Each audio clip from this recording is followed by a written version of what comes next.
नमस्कार, जनादेश में आपका स्वागत है। मैं हूं रामा त्यागी। विधानसभा चुनाव 2026 को लेकर राजनीतिक सरगर्मियां अपने चरम पर हैं। असम, केरल और पुदुचेरी में आज एक ही चरण में विधानसभा चुनाव के लिए मतदान हुआ। असम और पुदुचेरी की एनडीए गठबंधन की अग्नि परीक्षा है, तो वहीं केरल में माकपा के नेतृत्व वाला यूडीएफ अपने वर्चस्व को बचाने के लिए मैदान में है। तीनों प्रदेशों में मतदान लगभग समाप्त हो गया है। अब गेंद जनता के पाले में है, क्योंकि लोकतंत्र के महापर्व में जनता ही सर्वोपरि है। लिहाजा 3 प्रदेशों में जनता ने अपना फैसला सुनाने के लिए ईवीएम में वोट डाल दिए हैं। अब इंतजार 4 मई का है। सबसे बड़ा सवाल ये कि क्या असम में बीजेपी की जीत का तिलिस्म बरकरार रहेगा?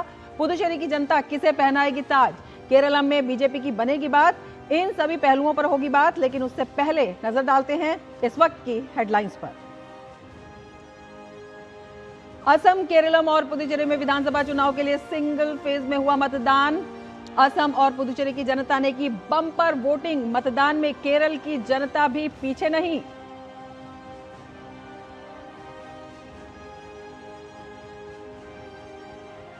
चुनाव में जनता के साथ दिग्गजों ने किया मतदान। हिमंता बिस्वा शर्मा ने मां कामाख्या के दर्शन के बाद किया मतदान। कहा असम का मंगल होगा। बाइक से पोलिंग बूथ पहुंचे पुदुचेरी के सीएम रंगास्वामी। मतदान के बाद जीत का किया दावा।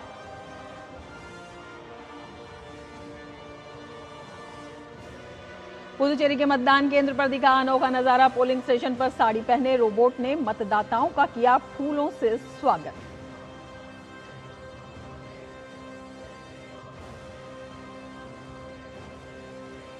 प्रधानमंत्री नरेंद्र मोदी की पश्चिम बंगाल से निर्मम तृणमूल कांग्रेस सरकार को हटाने की अपील। राज्य की जनता को 6 गारंटी का दिया वादा। घुसपैठियों को देश से बाहर करने पर दिया जोर।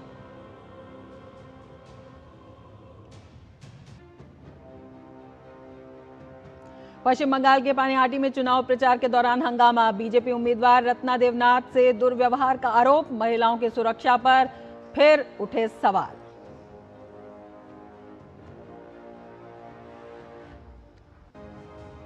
और आइए अब जनादेश की शुरुआत कर लेते हैं आज की बड़ी खबर के साथ।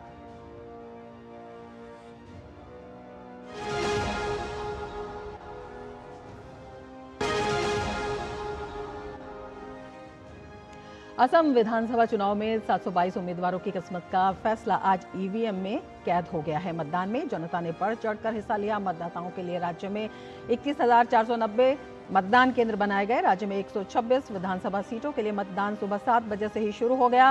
वोटिंग शुरू होते ही मतदान केंद्रों पर लंबी लंबी लाइनें देखने को मिली। फर्स्ट टाइम वोटर्स में भी खूब जोश नजर आया।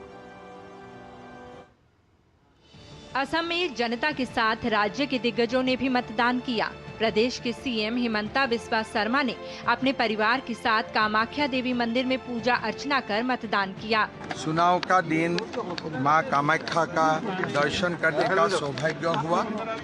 असम का मंगल हो, असम का जनता आगे बढ़े, यही मां का समक्ष प्रार्थना रखा।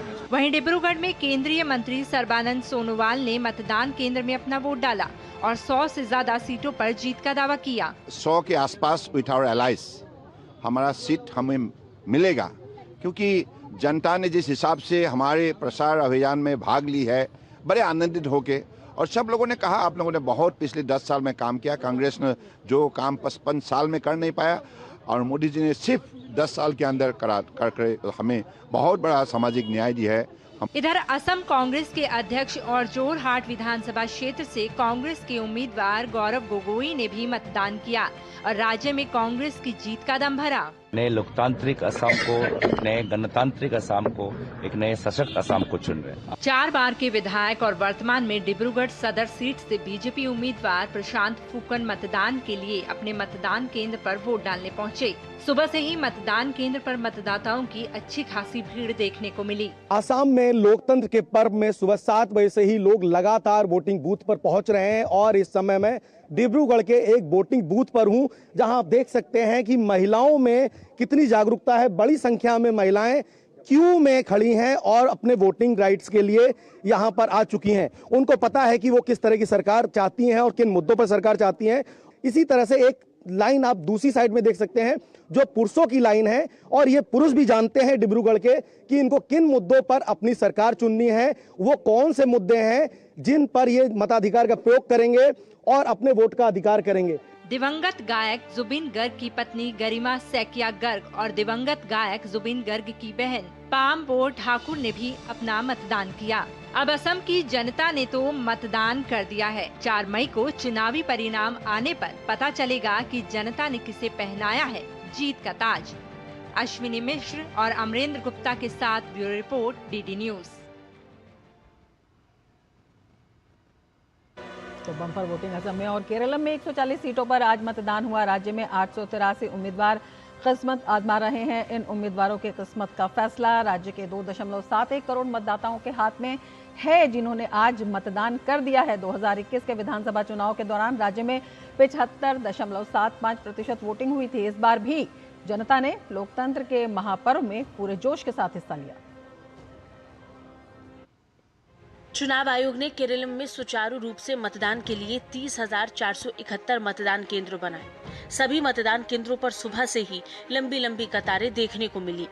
राजधानी तिरुवनंतपुरम में भी लोगों ने लोकतंत्र को मजबूत करने के लिए मतदान किया।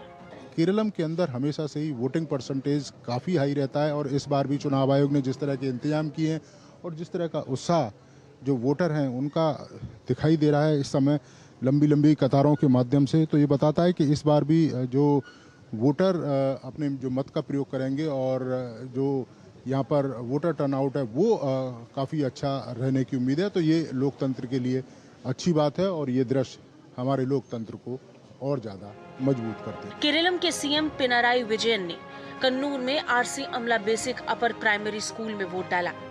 राज्यपाल राजेंद्र विश्वनाथ आलेरकर ने भी तिरुवनंतपुरम के एक मतदान केंद्र पर अपना वोट डाला। केरलम भाजपा के अध्यक्ष राजीव चंद्रशेखर ने तिरुवनंतपुरम के Jawahar Nagar nursery LP school में वोट डाला। राजीव चंद्रशेखर ने आम लोगों की तरह लाइन में लगकर अपनी बारी का इंतजार किया। राजीव चंद्रशेखर नेमम सीट से चुनाव लड़ रहे हैं। तिरुवनंतपुरम में कांग्रेस सांसद शशि थरूर ने भी अपना वोट डाला। थरूर ने कहा कि ये लड़ाई आईडीएफ और यूडीएफ के बीच है। BJP is not a factor, you have to understand. This is a state where BJP is a 0-seat party in the assembly. To even mention them in the same breath is an excessive compliment. It is a fight between an incumbent LDF government and a challenging UDF. Thiruvananthapuram में कांग्रेस के वरिष्ठ नेता AK Antony ने government GHS जगाती में मतदान किया। इस मौके पर पार्टी नेता MM हसन भी उनके साथ दिखे। वहीं तिरुवल्ला के भाजपा प्रत्याशी अनूप एंटनी ने मथुर के सरकारी विश्वविद्यालय में मतदान किया। मतदान के बाद डीडी न्यूज के साथ खास बातचीत में अनूप एंटनी ने तिरुवल्ला के अपने विकास के विजन को दोहराया। मैंने इनफैक्ट एक स्ट्रैटेजिक एक प्रॉपर मास्टर प्लान तैयार करके सामने रखा है जनता के। उसमें हर कुछ है, जैसे ये तिरुवल्ला शहर का डेवलपमेंट, रीडेवलपमेंट कैसे हो, हमारे युवाओं को 5,000 युवाओं को नौकरी देने का मैंने वादा किया हुआ है, महिलाओं को सशक्तिकरण करने के लिए मैंने काफ़ी चीज़ें बताया हुआ है। CPIM के महासचिव MA बेबी ने भी अपना वोट डाला और लेफ्ट डेमोक्रेटिक फ्रंट के लिए सफलता की उम्मीद जताई। केरल में 883 उम्मीदवारों में से कौन जीतेगा और किसे मिलेगी हार, इसका फैसला जनता ने कर लिया है। अब सबकी नजरें 4 मई को आने वाले परिणाम पर टिकी हैं। केरलम से नीरज सिंह के साथ ब्यूरो रिपोर्ट, डीडी न्यूज। अब पुदुचेरी की भी बात कर लेते हैं। 30 विधानसभा सीटों वाली पुदुचेरी में कुल 294 उम्मीदवार मैदान में हैं। प्रदेश में लोकतंत्र के महापर्व को लेकर लोगों में खासा उत्साह देखने को मिला। मतदान के दिन पुदुचेरी में कैसा था माहौल, देख लीजिए ये खास रिपोर्ट। पुदुचेरी विधानसभा की सभी सीटों पर मतदान समाप्त हो गया है। आम जनता के साथ प्रदेश के बड़े चेहरों ने भी मतदान किया। लंबी कतारें यहाँ लग चुकी हैं। ये महिलाओं की कतार है, उसके बगल में पुरुषों की कतारें हैं और इन सब के पास वोटर आईडी है। मैं कहूँगा कि एक बार फिर से अपने वोटर आईडीज दिखा दें हमारे को। आप देख सकते हैं मुस्कुराते हुए चेहरों के साथ 7 बजे से पहले ही यहाँ पर कतारें लगनी शुरू हो गई थी और जैसे कि कहते हैं पहले मतदान फिर जलपान, तो ये सब लोग पहले अपने मताधिकार का प्रयोग करने आए हैं। पुदुचेरी के सीएम रंगास्वामी वोट डालने के लिए पोलिंग बूथ तक मोटरसाइकिल से पहुंचे। यहां आने से पहले उन्होंने मंदिर में पूजा अर्चना भी की। पुदुचेरी के उपराज्यपाल के कैलाशनाथन ने डीएमएस कार्यालय में विधानसभा चुनावों के लिए अपना वोट डाला। बीजेपी प्रदेश अध्यक्ष और राजभवन विधानसभा क्षेत्र से बीजेपी उम्मीदवार वीपी रामालिंगम ने भी मतदान किया। पुदुचेरी के पूर्व मुख्यमंत्री और कांग्रेस नेता वी नारायण स्वामी ने वीओसी सरकारी स्कूल स्थित मतदान केंद्र पर अपना वोट डाला और प्रदेश में इंडी गठबंधन की सरकार बनने का दावा किया। People of Puducherry want the India Alliance to come to power. 100% confident India Alliance will form the government here. Because the people of Puducherry come in large numbers and vote in this election. Puducherry में voting के दौरान एक अद्भुत नजारा देखने को मिला। पुदुचेरी के वीओसी सरकारी स्कूल पोलिंग स्टेशन पर साड़ी पहने नीला नाम के एक रोबोट ने वोट डालने आए मतदाताओं का स्वागत किया। इस तरह केंद्र शासित प्रदेश में विधानसभा चुनावों में टेक्नोलॉजी का एक नया रंग देखने को मिला। एक इवेंट आधारित इंटरैक्टिव मशीन के तौर पर विकसित इस रोबोट को वोट डालने आने वाले मतदाताओं का स्वागत करने और उनकी सहायता करने के लिए तैनात किया गया था। पुदुचेरी से विशाल बैरिस्टो के साथ ब्यूरो रिपोर्ट, डीडी न्यूज। तो 2 राज्यों और एक केंद्र शासित प्रदेश में बम्पर वोटिंग हुई है। अगर हम 5 बजे तक के आंकड़ों की बात करते हैं तो पुदुचेरी में 86% से ज़्यादा वोटिंग के जो आंकड़े हैं वो सामने आ रहे हैं। इसके साथ असम में 84% से ज़्यादा और केरलम की बात करें तो 75% से ज़्यादा वोटिंग हुई है। अपने आप में ये आंकड़े दिखाते हैं मतदाताओं के उत्साह को। लोकतंत्र के लिए बहुत अच्छी खबर है। और ज़्यादा जानकारी के साथ तीनों ही जगहों से हमारे संवाददाता हमारे साथ जुड़े हुए हैं। गुवाहाटी से अश्विनी मिश्र हमारे साथ जुड़े हुए हैं, अमरेंद्र भी गुवाहाटी से हमारे साथ जुड़े हुए हैं, डिब्रूगढ़ से केरलम से नीरज सिंह जुड़े हुए हैं, धीरज कुमार थिरुवल्ला से जुड़े हुए हैं और विशाल बैरिस्टो पुदुचेरी से हमारे साथ जुड़े हुए हैं। साथ ही हमारे साथ वरिष्ठ पत्रकार भी हैं अभिजीत देव। अपने सभी जो संवाददाता हैं और विशेष मेहमान हैं उनका हम स्वागत करते हैं। सबसे पहले अश्विनी आपके पास आना चाहेंगे। असम में जो उत्साह था वो तो पहले ही दिखाई दे रहा था, लेकिन ये जो 5 बजे के आंकड़े हैं, रिकॉर्ड तो पिछली बार का पहली बार इस बार ही टूट गया, 5 बजे में ही टूट गया अभी, और बाकी भी बहुत सारे मतदाता होंगे जो लाइनों में लगे होंगे। किस तरह से देखते हैं और इस उत्साह के पीछे क्या कुछ तस्वीर जो है अब हम डिस्कस कर सकते हैं नजर आ रही है? जी रमा, अगर देखें तो पिछली बार 82.4% मतदान हुआ था, वो आंकड़ा ऑलरेडी जो इस समय टूट चुका है। 84.42% मतदान हुआ है 5 बजे तक। और अगर इन देखें तो इससे पहले 2016 में 87% मतदान हुआ था विधानसभा चुनाव में। तो हाई वोटर टर्नआउट असम की कहीं ना कहीं लोकतांत्रिक लोगों के आपसी समझ और यहाँ के लोकतांत्रिक जागरूकता का परिणाम है। हाँ, एक जो बड़ी बात है वो ये है कि बहुत सारे ऐसे क्षेत्र हैं, वो दरांग का इलाका हो, वो धुबरी का इलाका हो, वो नौगांव का इलाका हो, वो अल्पसंख्यक बहुल इलाके हो, 95% तक वहाँ पर मतदान हुए हैं। अगर देखें तो सबसे ज़्यादा जो मतदान हुआ है वो साउथ सलमारा मनकाचर है, 94% मतदान हुआ है। सोनितपुर जो है 82% मतदान हुआ है। हमारे साथ वरिष्ठ स्तंभकार और साथ ही साथ यहाँ के राजनीतिक मामलों के जानकार डॉक्टर AK बोर्ड पुजारी जी हमारे साथ हैं। ये जो आंकड़े बताते हैं कि अगर धुबरी में 90% से ज़्यादा मतदान पड़ता है, होजाई में 87% से मतदान पड़ता है, ग्वालपाड़ा में 91% से ज़्यादा मतदान पड़ता है, चिरांग में 86% से ज़्यादा मतदान होता है, 91% बोंगाई गांव, बारपेटा 91%, इनके क्या अर्थ निकालेंगे, क्या समझे आम आदमी? नहीं, मैं क्या बोलना चाहता हूँ, आज का तारीख में people are very conscious about the casting of the vote casting में ये लोग बहुत कॉन्शियस है। You cannot forecast anything because of the Muslim population in those areas. तो मैं सोचता हूँ वो लोग का कॉन्शियसनेस थोड़ा ज़्यादा है, इसीलिए वोट का कास्टिंग ज़्यादा हुआ है, ऐसा लगता है मुझे। जी, तो देखिए वोटर टर्नआउट 2016 की मैं बात कर रहा था, उस समय तकरीबन 87% था। इस बार भी ये टर्नआउट 16 के भी आंकड़े को पार कर सकता, क्योंकि बहुत असम के फारफ्लंग प्लेसेज हैं, दूर दराज के इलाके जहां से अंतिम आंकड़े आने अभी बाकी हैं। लेकिन ये निश्चित तौर से अगर देखें तो एक तरफा एक मुश्त ध्रुवीकरण अल्पसंख्यक वोटों का हुआ है और ये कहीं ना कहीं जनादेश में भी दिख सकता है। रमा, बिल्कुल, हमारे साथ डिब्रूगढ़ से अमरेंद्र इस वक्त मौजूद हैं, लेकिन एक ब्रेकिंग खबर हम आपको बता देते हैं। 3 प्रदेशों में बम्पर वोटिंग हुई है और शाम 5 बजे तक असम में 84.42% का जो आंकड़ा है वो सामने आया है मतदान का। पुदुचेरी में शाम 5 बजे तक 86.92% मतदान हुआ है। केरल में शाम 5 बजे तक 75% से ज्यादा वोटिंग हुई है।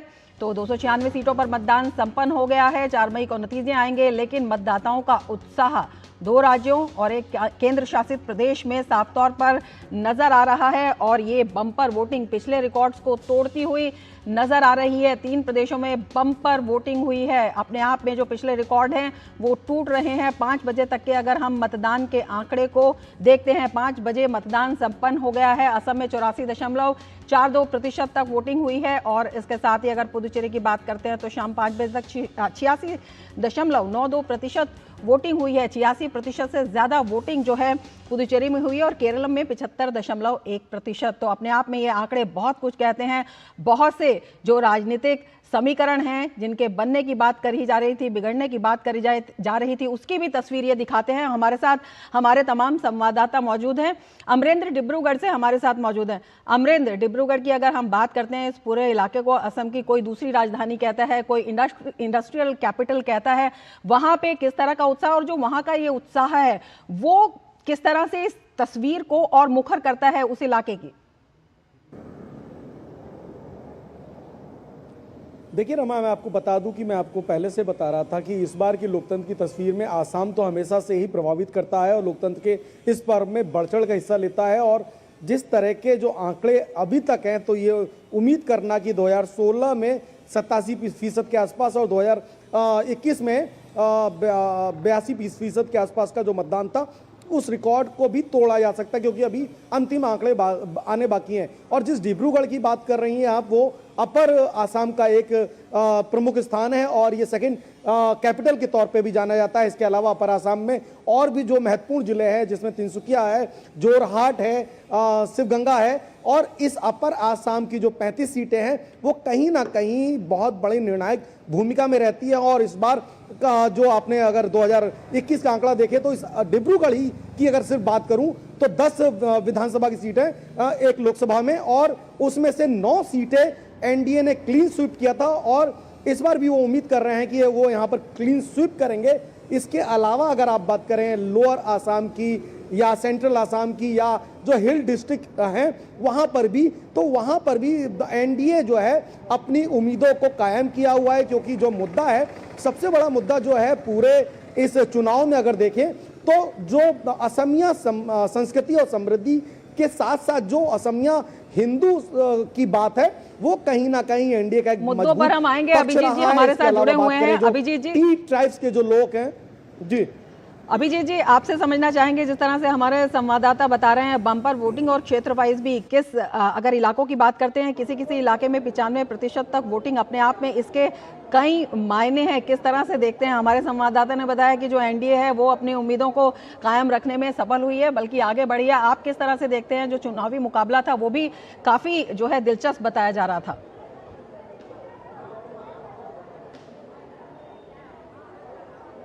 अगर असम को 3 भाग में बात ले, ऊपरी असम, मध्य असम, सेंट्रल असम और निचले असम, ये ट्रेंड हर चुनाव में पिछले 2-3 चुनाव में दिख रहा था कि लोअर असम में वोटिंग का परसेंटेज ज़्यादा रहता है, क्योंकि काफ़ी माइनॉरिटी डोमिनेटेड एरिया है और ये माना जाता है वहाँ पे काफ़ी अल्पसंख्यक की संख्या काफ़ी ज़्यादा है, तो वो काफ़ी स्ट्रेटेजिकली वोट करते हैं और वोटिंग को काफ़ी इम्पोर्टेंस देते हैं वोटिंग का।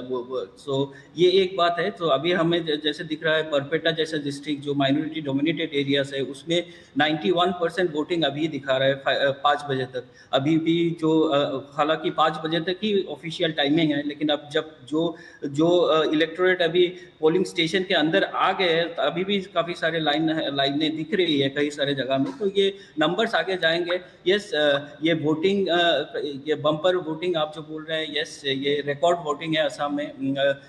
पिछले जो लोकसभा असेंबली से चुनाव थे उसमें 82% के ऊपर थोड़ा वोट हुआ था, तो इस बार 2-3% उससे भी ज़्यादा है। और जो आखिरी के आंकड़े हैं मुझे लगता है वो 90% भी टच कर सकते हैं। तो इसको देखने से ये कहा जा सकता है जब लोगों ने और मतदाताओं ने बढ़ चढ़कर चुनाव में हिस्सा लिया। हालांकि अंत में अभी रिजल्ट इसके क्या होंगे ये काफी रिजल्ट आना भी बाकी है, लेकिन जो रुझान है वो बहुत कुछ अभी जो है साबित करते हुए दिखाई देते हैं राजनीतिक समीकरणों को भी और उनकी सफलता को भी। आपके पास आएंगे, केरल से हमारे साथ नीरज सिंह जुड़े हुए हैं। नीरज, किस तरह का दृश्य केरल में, क्योंकि पिछली बार का अगर हम देखते हैं उसका रिकॉर्ड 5 बजे ही टूटता हुआ नजर आ रहा है। अपने आप में पूरा दिन आपने देखा किस तरह के मुद्दे थे जब मतदाता मतदान केंद्रों पर आए थे, किस तरह से वहां पर भी, क्योंकि कहा जा रहा था कि पारंपरिक लड़ाई को तोड़ती हुई बीजेपी भी एक वहां पर त्रिकोण बना रही है। क्या कुछ जानकारी आप वहां से देना चाहेंगे? देखिए बिल्कुल रमा, जिस तरीके से आप देखें कि जो वोटिंग परसेंटेज है वो बड़ा है, ये बताता है कि केरलम के जो लोग हैं अपने वोटिंग राइट को लेकर जागरूक हैं। इससे पहले भी आप देखें कि 74% से ज़्यादा का मतदान हुआ था और इस बार 5 बजे तक 75% से ऊपर हो गया है। अंतिम आंकड़े आएंगे, निश्चित तौर पर इसमें और ज़्यादा जो बढ़ोतरी है वो देखने को मिलेगी। सामान्य तौर पर ये माना जाता है कि केरलम के लोग हैं जब चुनाव में वोट करने जाते हैं तो अंतर्राष्ट्रीय और राष्ट्रीय स्तर के जो मुद्दे हैं वो प्रभावी रहते हैं, लेकिन इस बार कुछ अलग तरह का जो नज़ारा है वो केरलम में देखने को मिला। खासतौर से आप देखें कि उत्तरी केरलम को करें, मध्य केरलम और दक्षिणी केरलम, यहाँ पर जो स्थानीय मुद्दे हैं उनके आधार पर भी बड़ी संख्या में जो वोटर हैं निकलकर मतदान केंद्रों पर पहुँचे। आप देखें कई तरह के रमा यहाँ पर मुद्दे रहे, जैसे सबरीमाला का एक बड़ा मुद्दा था। जो हिंदू समुदाय से जुड़े हुए जो लोग थे उनका ये कहना था कि सरकार को मंदिरों की आस्था पर हस्तक्षेप नहीं करना चाहिए, और यही कारण है कि आप देखें कि आखिरी समय में जो एलडीएफ की सरकार है उसको यू टर्न लेना पड़ा और ये कहना पड़ा कि जो तमाम मंदिरों के प्रशासन या मंदिरों की जो धार्मिक मान्यताएं उनके आधार पर ही जो सबरीमाला का जो मामला है वो सुलझना चाहिए, क्योंकि मामला सुप्रीम कोर्ट में। इसके अलावा आप देखें कि बड़ी संख्या में यहाँ पर जो फिशरमैन कम्युनिटी के लोग हैं वो उनका ये कहना था कि पिछले 10 सालों से जिन समस्याओं से वो जूझ रहे थे उन समस्याओं का समाधान नहीं हुआ। इसके साथ साथ आप युवाओं को अगर देखें तो युवाओं बेरोजगारी का जो मुद्दा है वो युवाओं के अंदर काफ़ी बढ़ चढ़ कर देखने को मिला, और उनका कहना है कि एक ऐसी सरकार आए यहाँ पर जो युवाओं के रोजगार के लिए तमाम तरह के जो कार्य हैं वो करें। तो आप अब देखें कि पिछले कुछ हफ्ते से जो तमाम उम्मीदवार यहाँ पर जनता के सामने जनता के प्रश्नों के उत्तर देने की कोशिश कर रहे थे, अब जनता ने उन उत्तरों को ईवीएम में बंद कर दिया है। रिजल्ट 4 तारीख को आएगा, लेकिन हाँ इतना ज़रूर है कि अभी तक 2 कोणों में लड़ाई होती थी, यूडीएफ एलडीएफ, इन्हीं दोनों के बीच में मुख्य मुकाबला रहता था। लेकिन इस बार जिस तरीके से भारतीय जनता पार्टी और उनके सहयोगी ने चुनावी मैदान में लड़ाई लड़ी है, एनडीए के जो उम्मीदवार हैं जिस तरीके से उन्होंने कैंपेन किया है, प्रधानमंत्री यहाँ पर रैली करने आए, अमित शाह यहाँ पर रैली करने आए, रोड शो यहाँ पर हुए, बिल्कुल एक अलग तरह का उत्साह एनडीए के लड़ाई और जो नेता और इसका क्या कुछ इम्पैक्ट रिजल्ट पर पड़ेगा, बिल्कुल उस पर बात करेंगे। नीरज, अभी फिलहाल वक्त है एक ब्रेक का, बने रहिए जीजी न्यूज के साथ।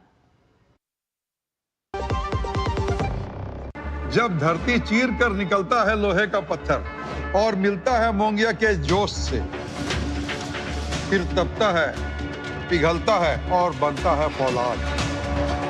अब होता है सरिया सारी खूबियों के साथ। मोंगिया स्टील, मजबूत देश का मजबूत सरिया।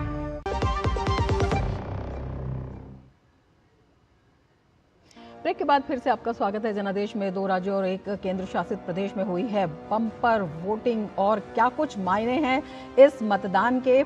हमारे साथ तमाम संवाददाता मौजूद हैं और हमारे साथ विशेष मेहमान भी मौजूद हैं। अनिव्रत जी, आपके साथ आना चाहेंगे और आपसे समझना चाहेंगे केरल में जिस तरह से इस बार जो राजनीतिक समीकरण भी थे और जिस तरह से मतदान भी हुआ है, इसका क्या अर्थ लगाया जाए, किस तरह से जो वहां पर तमाम मुद्दे थे, हमारे संवाददाता बता रहे थे, उन मुद्दों ने इस चुनावी लड़ाई को प्रभावित किया।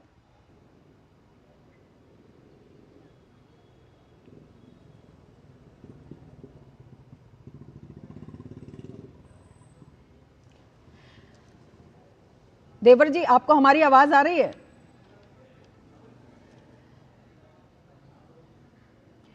चलिए आपके पास आएंगे। विशाल हमारे साथ जुड़े हुए हैं, धीरज भी हमारे साथ जुड़े हुए हैं। धीरज, यही सवाल मैं आपसे करना चाहूंगी, जिस तरह के मुद्दे वहां पर प्रभावित है, किस तरह से ये जो चुनावी लड़ाई है और इन समीकरणों को प्रभावित करते हुए दिखाई देते हैं जिस तरह की बम्पर वोटिंग हुई है?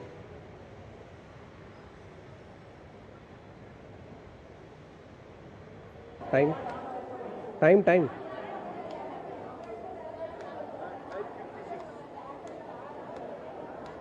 बढ़ चढ़कर मतदान के इस महापर्व में भाग लेते हुए देखा। उस समय ऐसा लग रहा था कि इस बार जरूर केरल में अलग होने वाला है, और जिस तरीके से हमने देखा कि जो महिलाओं ने, चाहे वो बुजुर्गों ने, युवाओं ने मतदान में बढ़ चढ़ कर हिस्सा लिया, और जो सबसे प्रमुख जो बातें रही केरल के विधानसभा चुनाव में, उसमें जो महिलाओं ने सुबह 6:30 बजे से मतदान केंद्रों की ओर रुख किया और उन्होंने मतदान के लिए अपना जो योगदान है उसको देने के लिए वो पहुंची।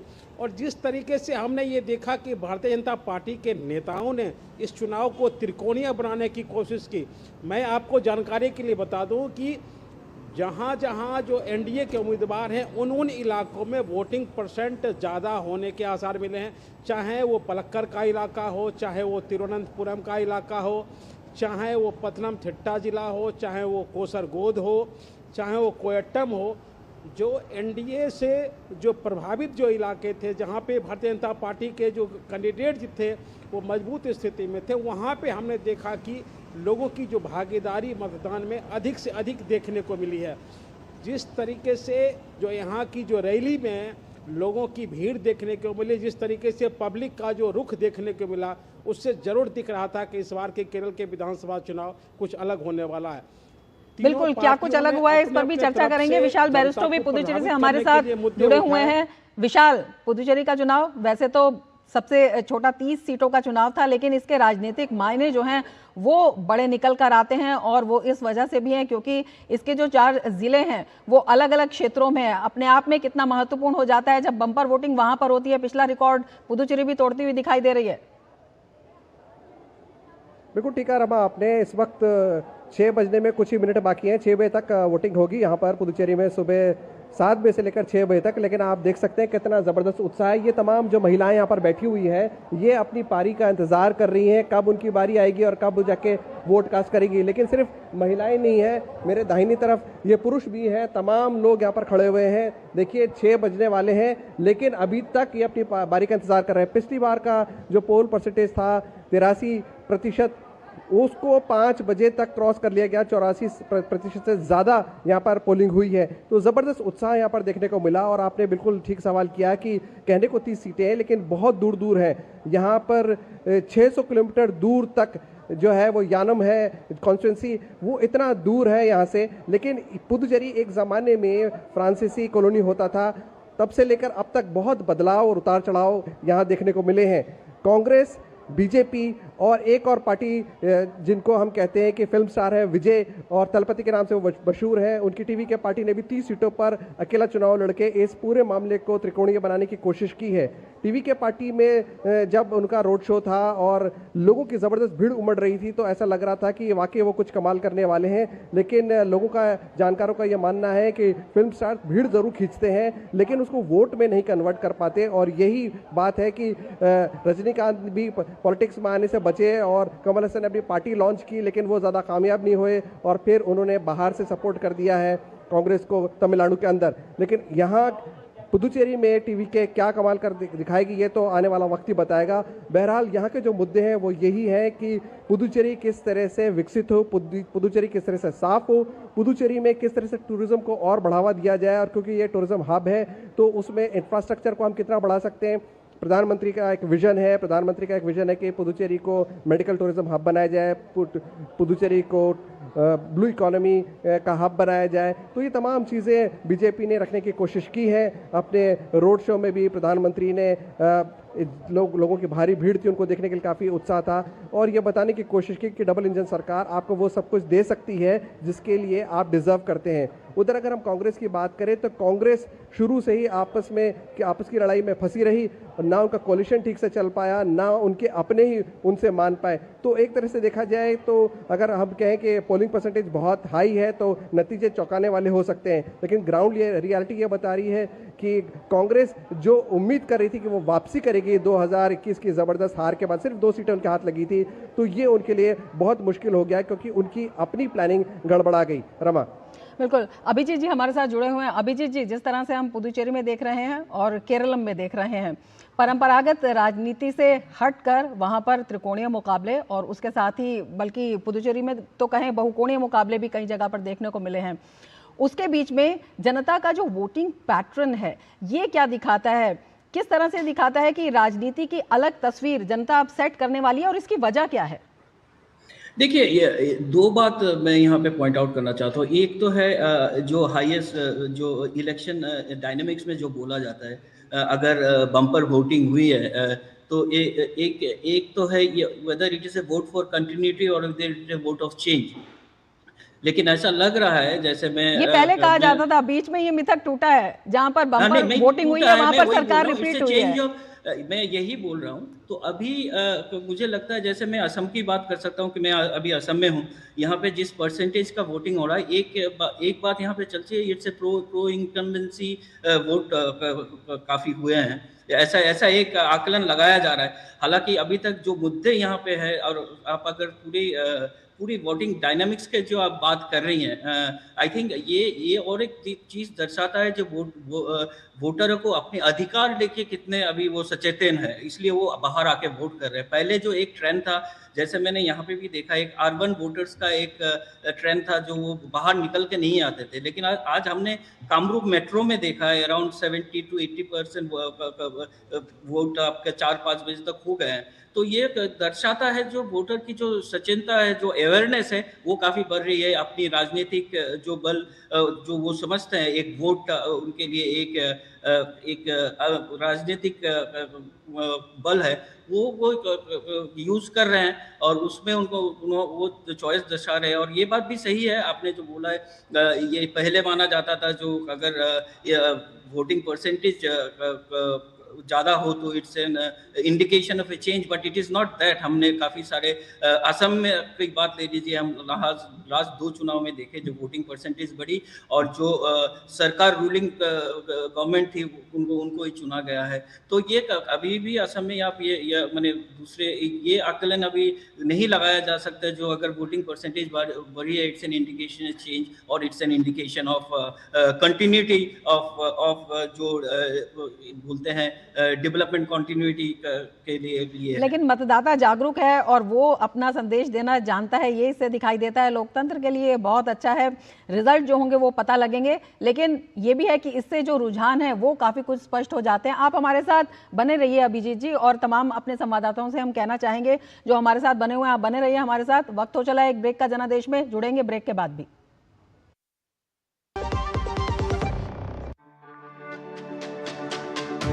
मेरी पसंद, मेरी पसंद, मेरी पसंद, मेरी पसंद, हमारी पसंद, हम सबकी पसंद। मजबूत देश का मजबूत सरिया हो गया स्टील।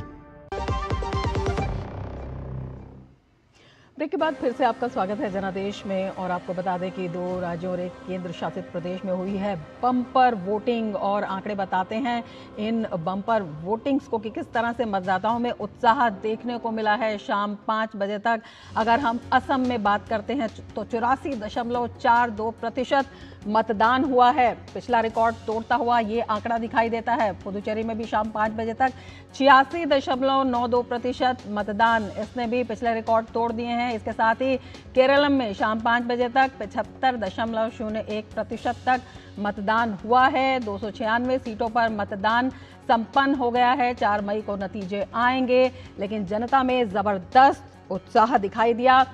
2 राज्यों 1 केंद्र शासित प्रदेशों में जो मतदान हुआ है, 5 बजे तक के ये आंकड़े हैं। जनता में जबरदस्त उत्साह, ये जो मतदान के आंकड़े हैं वो दिखाते हैं पिछले रिकॉर्ड तोड़ते हुए। ये आंकड़े जो हैं प्रतीत होते हैं अपने आप में बेहद महत्वपूर्ण। अगर हम इन आंकड़ों की बात करते हैं, असम की बात करते हैं, शाम 5 बजे तक 84.42% वोटिंग हुई है। अगर पुदुचेरी की बात करते हैं तो 86% से ज़्यादा वोटिंग, और केरलम में भी 75% के करीब वोटिंग हुई है। अपने आप में ये आंकड़े क्या कहते हैं, इन्हीं पर हम चर्चा कर रहे हैं। हमारे साथ खास मेहमान भी हैं, हमारे साथ हमारे तमाम संवाददाता भी हमारे साथ जुड़े हुए हैं। अश्विनी, आपके पास आना चाहेंगे। जिस तरह से आपके साथ एक गेस्ट भी जुड़े हुए थे और वो क्षेत्रवार बता रहे थे, असम के जो 3 क्षेत्र हैं, अगर मुख्य तौर से देखते हैं, ऊपरी असम जहां पर बीजेपी का वर्चस्व माना जाता था, अगर निचले असम की बात करते हैं तो वहां पर कांग्रेस प्लस यूडीएफ का असर माना जाता था, और जो बीच का बराक वैली है वो भी अपने आप में काफी महत्वपूर्ण होती थी। वहां पर जिस तरह से वोटिंग पैटर्न हुआ है, क्योंकि मुद्दे कमोबेश एक जैसे थे लेकिन वोटिंग पैटर्न जो है वहां पर अलग अलग दिखाई देता था, इस बार किस तरह का दिखाई दिया है? और क्या आपको लगता है कि जो एनडीए की रणनीति है या जो कांग्रेस की रणनीति है वो अपने आप में इस पर इंपैक्ट डालती हुई दिखाई देती है? ये जो त्रिकोण बनाने की भी कोशिश की जा रही थी असम में, क्या ये सिर्फ दो गठबंधनों का चुनाव रहा है या ये भी त्रिकोणीय बनता हुआ दिखाई दिया? जी रमा, निश्चित तौर से अगर देखें तो यहाँ मुख्य लड़ाई भाजपा गठबंधन और कांग्रेस गठबंधन के बीच है। ये जनादेश इस बार का विधानसभा चुनाव ये तय करेगा कि क्षेत्रीय दलों की जो गठबंधन में नहीं है उनका राजनीतिक भविष्य क्या होता है। सबसे बड़ा जो राजनीतिक भविष्य का फैसला होगा AIUDF बदरुद्दीन अजमल का होगा, जिन्होंने 30 सीटों पर अपने उम्मीदवार उतारे हैं और पिछले विधानसभा चुनाव में कांग्रेस के साथ गठबंधन में वो 16 सीटों पर जीतने में कामयाब रहे थे। अब ये जो अल्पसंख्यक क्षेत्रों में जबरदस्त पोलराइजेशन और जबरदस्त 94-95% वोट पड़े हैं, इसके क्या निहितार्थ निकलते हैं? अगर ये कांग्रेस को एकमुश्त जाते हैं तो कांग्रेस को लाभ हो सकता है, अगर ये बदरुद्दीन अजमल और कांग्रेस पर अगर बढ़ते हैं तो निश्चित तौर से भाजपा को लाभ होगा। और जो वोटर पैटर्न की आप बात कर रहे हैं उसी के बारे में हम जानना चाहेंगे। डॉक्टर AK बोर पुजारी जी हैं, वरिष्ठ स्तंभकार हैं। ये डिलिमिटेशन हुआ, अल्पसंख्यक बहुत सीटें बहुत काफी घटी, लेकिन चेंज इन वोटिंग पैटर्न जो आप देख रहे हैं पिछले साल अभी में, वो क्या है? वोटिंग पैटर्न का चेंज जो हो रहा है इसका मतलब ऐसा हुआ, देखिए मैं बताता हूँ आज का गुवाहाटी सीट के बारे में बताता हूँ। जैसे भी आपका बीजेपी से जो छोड़ के गया है और बीजेपी में जो नया आया है, इसका आदमी का थोड़ा सेंटिमेंट का बात आ गया, तो वो पैटर्न क्यों चेंज हो रहा है? क्योंकि आदमी चेंज हो रहा है। नहीं, अगर क्षेत्रवार बताएं, ब्रह्मपुत्र वैली की बात करें, बराक वैली की बात करें, धुबरी की बात करें, दरांग की बात करें, इन सब जगहों नहीं, इसमें देखिए हर जगह का अलग अलग मुद्दा है। जैसे अभी Dibrugarh one of the best 2 tyre city of the Assam, तो वो सिटी नया बन गया। किसी का पास अगर कोई सुविधा नहीं है, वो लोग का मुद्दा अलग अलग हो गया। लेकिन असम में जो मैंने देखा है आज का तारीख में इतना मुद्दा है नहीं, कोई एंटी इनकम्बेंसी नहीं दिखती, कोई अंडर करंट नहीं है स्पष्ट तरीके से। आप तो यहीं के पास, मुझे ऐसा नहीं लगता है, मुझे लगता नहीं। रमा, देखे महिलाएं जो है पूरी तरीके से प्रतिबद्ध होकर बूथों पर आई हैं और महिलाओं की यहाँ पर नेतृत्व पारिवारिक मामलों से लेकर हर राजनीतिक क्षेत्रों में भी काफ़ी ज़्यादा रहता है। लंबी कतारें जो दिखी, माताएं और महिलाएं यहाँ पर बड़ी लंबी संख्या में दिखी। थोड़े भावनात्मक मुद्दे कांग्रेस ने उठाने की कोशिश की थी, जुबिन गर्ग की मृत्यु का मामला और अन्य चीज़ों को। अब वो कितना असर करेगा वो देखा जाएगा, क्योंकि जनजी जो है वो तकरीबन 5.5-6 लाख के आसपास वोटर्स हैं, फर्स्ट टाइम वोटर्स हैं। वो किधर जाते हैं वो इतना निर्णायक नहीं होगा, लेकिन एकमुश्त महिलाओं का बहुत ज़बरदस्त समर्थन, बहुत सारे विकास की स्थितियां बनाए जाना और उसके अलावा किसी भी तरीके की एंटी इनकम्बेंसी जैसी कोई चीज़ नहीं दिख रही है। अंडर करंट क्या है, जनादेश में थोड़े बहुत स्थितियां दिखेंगी, लेकिन क्षेत्रीय राजनीतिक दलों का भविष्य तय होगा। AIUDF की राजनीति जो है वो एकदम तय होगी और कांग्रेस गठबंधन और भाजपा गठबंधन के बीच ही सारी सीटें लगभग तय होंगी और अन्य राजनीतिक दलों को कहीं ना कहीं इस पूरे विधानसभा चुनाव में अपने भविष्य को, अपनी राजनीति को एक बार सोचने के लिए मजबूर होना पड़ेगा। बिल्कुल, हमारे साथ अमरेंद्र भी जुड़े हुए हैं। अमरेंद्र, जब हम गठबंधनों की रणनीति की बात करते हैं वो अलग बात है, लेकिन उसके साथ ही जो सोशल इंजीनियरिंग है वो भी इस चुनाव में जो है काफी इम्पैक्ट दिखाती हुई लगती है। इसमें कौन सा गठबंधन जीतता हुआ नजर आता है? रमा, इस बात पे आऊँगा। मुझे एक जो जिस तरह से वोटिंग पैटर्न बढ़ा है उस बात पे एक इंटरेस्टिंग फैक्ट आपको शेयर करना है। देखिए 2021 में मैं बात करूं तो 2021 में जो है भारतीय जनता पार्टी की 7 सीटें थी और टोटल 75 सीटें मिली, और वहीं जो है कांग्रेस की 29 सीटें थी, टोटल 51 थी। लेकिन अगर पार्टी वाइज अगर परसेंटेज देखे रमा, तो जो एनडीए का गठबंधन था उसको 44.5% वोट परसेंट मिला था, वहीं 2021 में कांग्रेस अलायंस को 43.2%, यानी कि सिर्फ मात्र 1% जो वोट बैंक का अंतर था दोनों अलायंस में। लेकिन आपको यह बात जानकर हैरानी होगी कि गठबंधन जो एनडीए का था उसको 75 सीटें और कांग्रेस को 51 सीटें, यानी कि सीटों का अंतर ही 24 सीटों का अंतर आया। तो ये मोटा गणित इसलिए भी समझना होगा कि जिस तरह से वोटिंग परसेंटेज बढ़ रहा है, पार्टी वाइज अगर जो वोट हैं वो बराबर जाते हैं लेकिन कहीं ना कहीं वो सीट में तब्दील नहीं हो पा रहे हैं। तो इसके पीछे की वजह यही है जो आपका सवाल जिससे जुड़ता है कि जो मुद्दे हैं बेसिक, वो जो हर जगह पे, अगर लोअर आसाम की बात करें, अपर की करें, या मिड आसाम की करें, या हिल जो डिस्ट्रिक्ट्स हैं उनकी बात करें, तो वहां के मुद्दे काफी प्रभावित करते हैं। परसेंटेज में वो जाते हैं लेकिन वोट में तब्दील नहीं हो पाते, सीट में तब्दील नहीं हो पाते। ये एक बड़ा इशू रहा है। पिछले 16 में भी अगर आप देखें तो यही स्थिति थी। उस वक्त भी जो है सिर्फ 29 सीटों पे कांग्रेस गठबंधन सिमट गया था, जबकि 82 सीटों के आसपास एनडीए था। लेकिन वोटिंग परसेंटेज में भी 4-5% का अंतर था, लेकिन सीटों में बड़ा अंतर था। तो इस बात को समझना होगा रमा, और यही मैं आपको बताना चाह रहा हूं कि जैसे मैं बात करूं, अगर मान लीजिए ये हिल डिस्ट्रिक्ट वाले जो 10 सीटें हैं, हिल डिस्ट्रिक्ट में हमेशा से ही भारतीय जनता पार्टी भले लीड पे नहीं रहती है, लेकिन जो अलायंस है वो हमेशा से आगे बढ़ के रहती है। और पिछली बार का अगर हिल स्टेशन का अगर आप देखें, हिल जो डिस्ट्रिक्ट हैं उसमें 10 सीटों में से भारतीय जनता पार्टी अलायंस ने यानी कि एनडीए ने 8 सीटें जीती, 2 सीटें जो हैं वो लूज कर गई, जो कांग्रेस के खेमे में गई। और जबकि वहां पर जो है स्थानीय मुद्दे, वो नेशनल मुद्दे नहीं थे, वो स्थानीय मुद्दे थे। वहां जहां जब बात करते हैं बोडोलैंड की, तो बोडोलैंड का एक बड़ा मुद्दा को एड्रेस किया गया। तो बोडोलैंड की पार्टी का अपना प्रदर्शन, वहां के मुद्दे, डेवलपमेंट जो है, कनेक्टिविटी वाली बात थी, किस तरह से डेवलप होगा, वो मुद्दे सामने आए।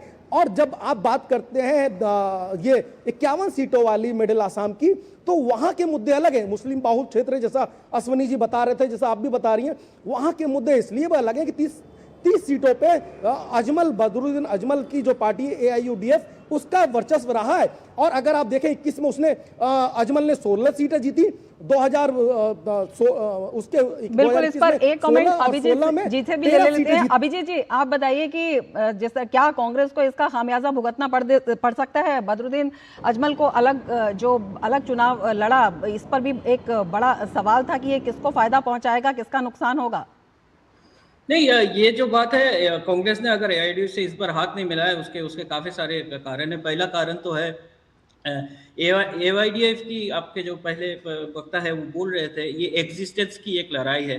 हालांकि उन्होंने इस बार जो कैंपेन किया, काफ़ी असदुद्दीन ओवैसी को यहाँ वो लेके आए, यहाँ पे काफ़ी कैंपेन किया और काफ़ी एक रिलीजियस टोन था वो कैंपेन का।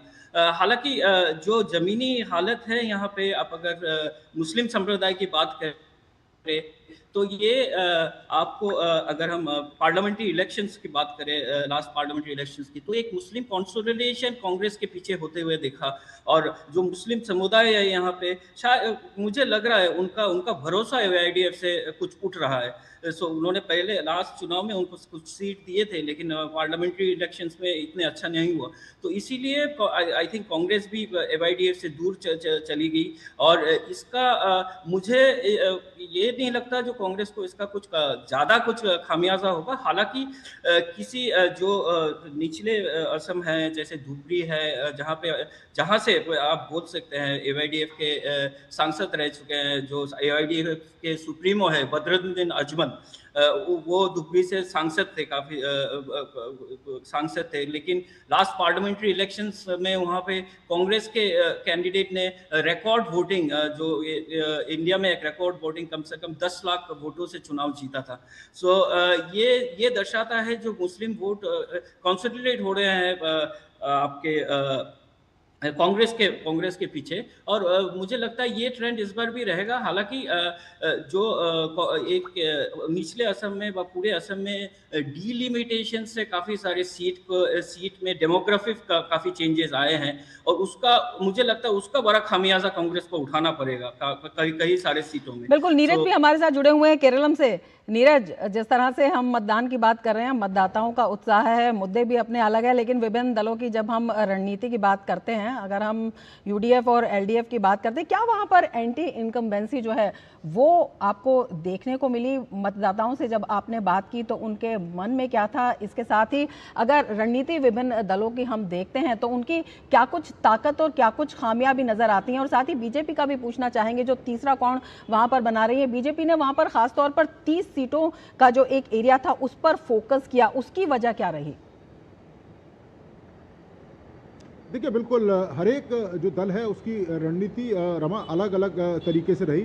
आप देखें कि जहाँ तक आप एंटी इनकम्बेंसी की बात कर रही हैं, निश्चित तौर पर केरलम के कुछ इलाके में एंटी इनकम्बेंसी का जो असर है वो दिखाई दिया, क्योंकि केरलम की अगर आप राजनीति देखें कि पिछले 40-45 साल से या तो यहाँ यूडीएफ रहती है या एलडीएफ रहती है, किसी तीसरे दल की यहाँ पर कोई गुंजाइश नहीं है। भारतीय जनता पार्टी भी राजनीतिक रूप से उतनी सशक्त केरलम में कभी नहीं रही, लेकिन इस बार आप देखें कि भारतीय जनता पार्टी ने जिस तरीके से रणनीति अपनाई, जिस तरीके से तमाम छोटे छोटे दलों को साथ लेकर चुनावी मैदान में भारतीय जनता पार्टी उतरी और कई सारे इलाके उन्होंने फोकस करे। जैसे अभी मैं इस समय तिरुवनंतपुरम में हूँ, आप देखें कि 14 विधानसभा सीटें हैं यहाँ पर, और जिस तरीके से कैंपेन भारतीय जनता पार्टी ने यहाँ पर किया, उनकी पूरी कोशिश ये थी कि इस द्विध्रुवीय जो लड़ाई है उसमें तीसरा कोण सामने लाया जाए और जनता के सामने एक विकल्प पेश किया जाए, क्योंकि इससे पहले जनता के सामने इस तरह का कोई विकल्प नहीं था। उसकी समस्या का समाधान अगर वो जाती थी तो या तो यूडीएफ उनके पास होती थी या एलडीएफ उनके पास होती थी, लेकिन जब दोनों ही सरकार बनने के बाद भी उनकी समस्याओं का समाधान नहीं हुआ तो तीसरा विकल्प को एक उम्मीद के तौर पर उन्होंने सामने लिया। आप देखें कि इस बार भी चुनावों में कई सारे ऐसे उम्मीदवार हैं जो हाई प्रोफाइल उम्मीदवार हैं। आप देखें राजीव चंद्रशेखर की अगर हम बात करें, इसके अलावा पद्मजा वेणुगोपाल हैं, के मुरलीधरन है, वी मुरलीधरन है, इसके साथ साथ ही आप देखें कि मुख्यमंत्री पिनरई विजयन है, इसके साथ कांग्रेस की तरफ से आप देखें कि वी के सतीशन है। तो ये ऐसे तमाम चेहरे हैं जो जनता के बीच में गए और अपनी अपनी विचारधारा की तरफ करने की उन लोगों ने कोशिश की। जहाँ तक मुद्दों की बात है और जहाँ तक जनता में तीसरे कोण की बात है, तो आप ये देखें कि भारतीय जनता पार्टी ने जिन चेहरों पर दाव लगाया, आप देखें केरलम की अगर हम बात करें, आर श्रीलेखा पहली महिला डीजीपी हैं केरलम की और ईमानदार छवि की हैं, इसके साथ साथ ही तेज तर्रार वो मानी जाती हैं। तो उनको चुनावी मैदान में उतारकर एक मैसेज दिया पूरे केरलम की महिलाओं को कि महिला सुरक्षा को लेकर, महिलाओं के काम को लेकर भारतीय जनता पार्टी और उनके जो सहयोगी दल हैं वो किस तरीके से काम कर रहे हैं। बिल्कुल महत्व ये रखता है, बिल्कुल रिजल्ट आने में जो समय बाकी है 4 मई का इंतजार करना होगा, लेकिन ये जो बढ़त है बीजेपी की, अगर वहां पर बढ़त बन जाती है तो इसके क्या मायने होंगे, ये भी अपने आप में काफी अहम होगा। विशाल बैरिस्टो भी हमारे साथ मौजूद हैं पुदुचेरी से। विशाल, अगर हम बात करें पुदुचेरी चुनावों की तो वहां पर भी जो राजनीतिक लड़ाई थी वो बहुत आसान नहीं थी। पिछला विधानसभा चुनाव बेशक जो सत्तारूढ़ सरकार ने जीता, लेकिन उसके साथ ही लोकसभा में कांग्रेस ने भी अच्छा प्रदर्शन किया और एकमात्र लोकसभा की सीट जो है वहां से जीती। इसको देखते हुए किस तरह का जो कॉन्फिडेंस था वो नजर आ रहा था, किस तरह से जो दोनों ही दलों की रणनीति थी वो वहां पर नजर आई और उसका असर क्या दिखाई दिया वोटिंग पैटर्न पर? रमा, इससे पहले कि मैं आपके सवाल का जवाब दूं, मैं कैमरामैन से कहूंगा कि एक बार फिर से आपको दिखाएं। यहाँ पर 6 बज चुके हैं और वक्त ख़त्म हो चुका है, लेकिन लोग अभी भी अपनी पारी का इंतज़ार कर रहे हैं। देखिए, ये है असली उत्सव हमारे गणतंत्र का, डेमोक्रेसी का। आप देख सकते हैं महिलाएं बैठी हैं, शांति से बैठी हैं, अपनी पारी का इंतज़ार कर रही हैं और इनको भी वोट डालने दिया जाएगा, क्योंकि 6 बजे तक जो भी अंदर आ गया वो उनको वोट डालने दिया जाएगा। महिलाएं भी हैं, पुरुष भी हैं। अब आपने बात की कि किस तरह के यहाँ पर मुद्दे रहे, तो आपको ये याद होगा रमा की जो एनआरसी है, यानी कि एनआर कांग्रेस जो है वो कभी कांग्रेस का हिस्सा हुआ करती थी और फिर उन्होंने कांग्रेस का हाथ छोड़ के बीजेपी का कमल थाम लिया।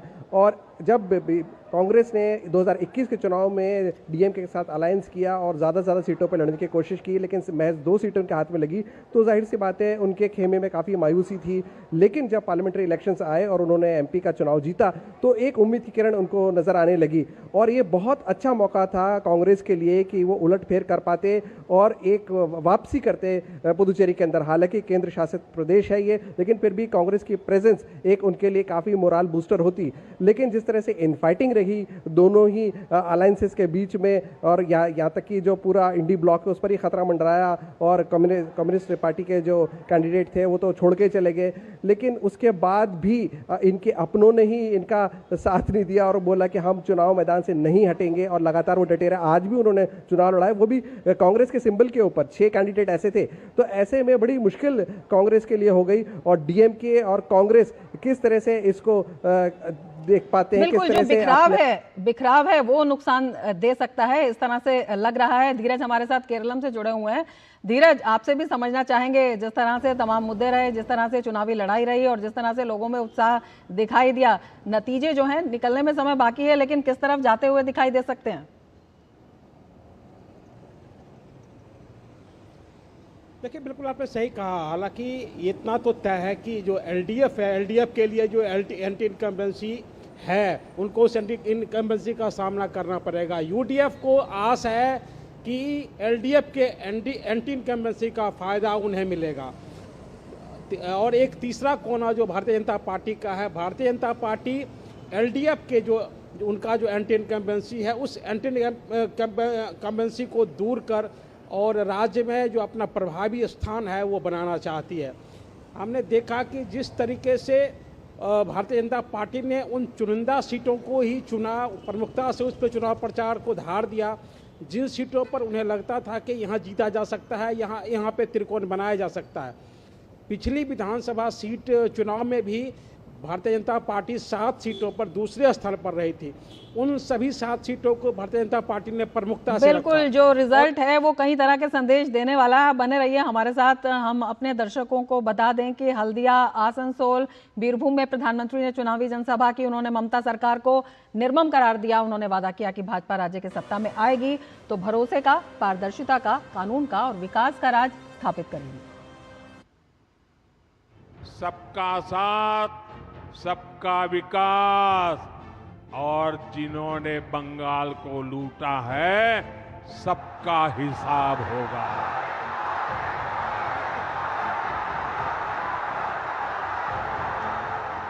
पश्चिम बंगाल में प्रधानमंत्री नरेंद्र मोदी की एक के बाद एक कुल 3 रैलियां। तीनों रैली में एक ही विश्वास, ममता की विदाई वैसे ही होगी जैसे साल 2021 में नंदीग्राम से हुई थी। जो कमाल 5 साल पहले नंदीग्राम ने किया था, इस बार वही हाल भवानीपुर में भी होने जा रहा है। तमलोक की रैली में उन्होंने कहा कि जैसा माहौल पश्चिम बंगाल में लग रहा है, परिवर्तन तय है।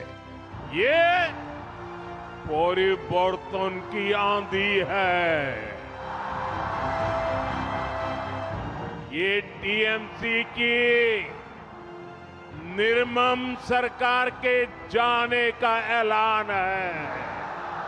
पालटानो दरकार, पालटानो दरकार, पालटानो दरकार, पालटानो दरकार। पश्चिम बंगाल में शासन स्तर तक भ्रष्टाचार, कट कमीशन और सिंडिकेट के आरोप प्रधानमंत्री ने अपनी रैलियों में लगाए। उन्होंने कहा कि ऐसे हालात में राज्य में भय का माहौल है, जबकि इंडस्ट्री और निवेश के लिए भरोसे का माहौल चाहिए।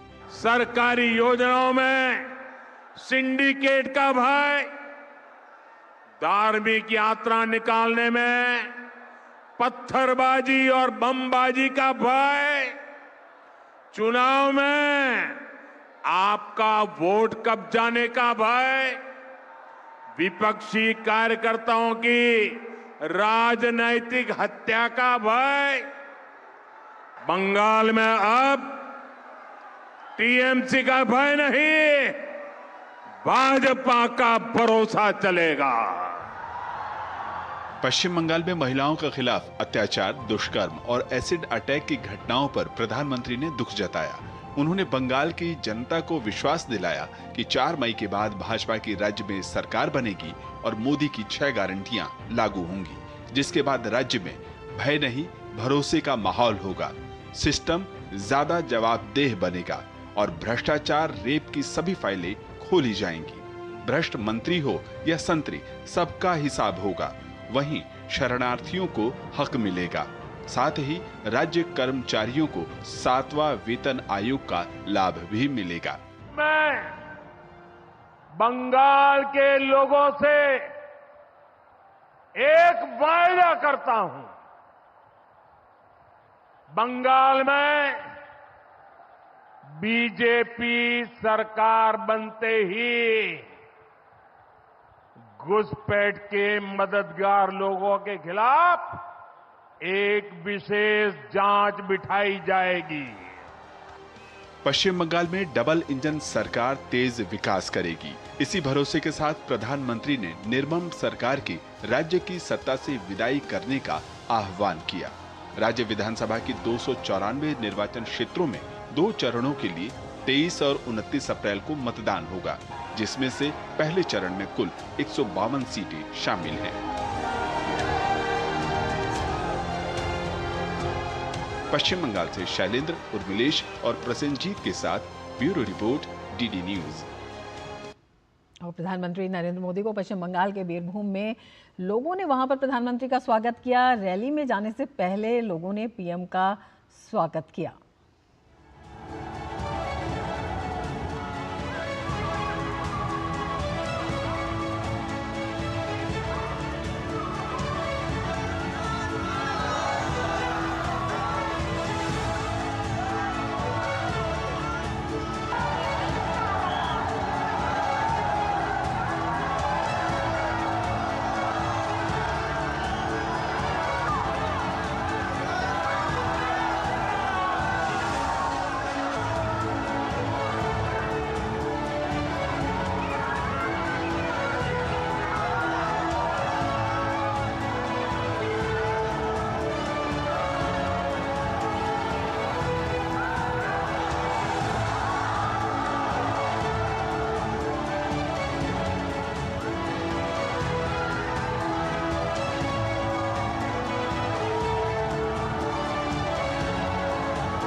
तो बीरभूम से ये दृश्य आप देख रहे थे जब प्रधानमंत्री नरेंद्र मोदी वहां पर रैली के लिए जा रहे थे। रैली से पहले ही लोगों ने उन्हें रोक लिया, उनका स्वागत किया और प्रधानमंत्री ने भी उसी प्रेम के साथ उनका अभिवादन स्वीकार किया। जबरदस्त उत्साह लोगों में प्रधानमंत्री को देखकर दिखाई दे रहा था। तो पश्चिम बंगाल का जो चुनावी रण है उसको ये दृश्य और ज़्यादा दिलचस्प बनाते हुए दिखाई देते हैं। क्या कुछ राजनीतिक तस्वीर सामने आएगी ये हम आपको लगातार बताएंगे, लेकिन फिलहाल आपको बता दें कि आज 2 राज्यों एक केंद्र शासित प्रदेश के चुनावी रण में मतदान हो चुका है। लोगों ने, जो प्रत्याशी हैं, जो राजनीतिक दल हैं, उनकी किस्मत को ईवीएम में कैद कर दिया है। बम्पर वोटिंग हुई है, पुराने रिकॉर्ड टूटे हैं। जीते कोई भी, लेकिन लोकतंत्र जीतता हुआ जरूर दिखाई दिया है। जनादेश में आगे भी हम पल पल की चुनावी राज्यों की खबरें आपको देते रहेंगे, लेकिन फिलहाल लेना चाहेंगे आपसे इजाजत। नमस्कार।